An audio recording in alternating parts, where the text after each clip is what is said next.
ciidamadani sharafta ikraamada lahaa ee danab commandoska danab dadaa xasuusinin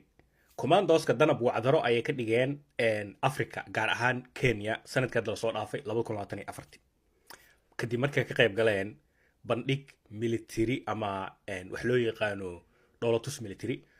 oo 23 dal ay kasoo qayb galeen ciidamadii sharaftii ikraamada lahaay lacagta waa laga goostay ninka maraykanka ahaa Donald Trump lacagtii wuu goostay waxaa sidaas noo sheegay dowladda Soomaaliya inta ku dambeyn doontaa iyo falanqeyn ku saabsan ciidamada maraykanka uu tababaro sidoodaba maxay afgambi dalka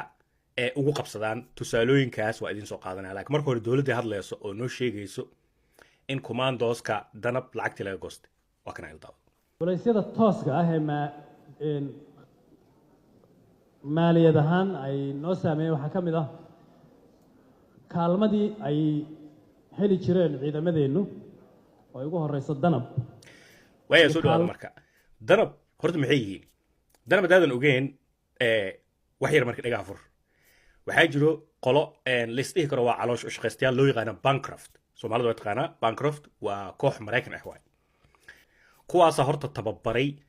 ama tababarka u bilaabay ciidamada danab markii tababarka loo bilaabay oo la arkay dhalinyaro Soomaaliyeed oo dhiiran oo dalkooda iyo qadiyadooda jecel markii la arkay qoladii Bancroft waa laga wareegay waxaa la wareegay tababarka la siinayay ciidamadaas awood badan ee danab waxaa la wareegay ciidamada sida gaarka u tababaran Maraykanka uu leeyahay ee loo yaqaan Navy Sealkii ayaa baladogle tababar kale oo dheeri ah ciidamada danab uga furay sanad kadib ciidamadii danab waxay noqdeen kuwa kaliya ciidamada kaliya maanta Soomaaliya joogo ee diyaarad ka soo boodi kara ayagoo baarshuud wato waxay kaloo noqdeen ciidamada danab ciidamada kaliya ee bandhig ciidamada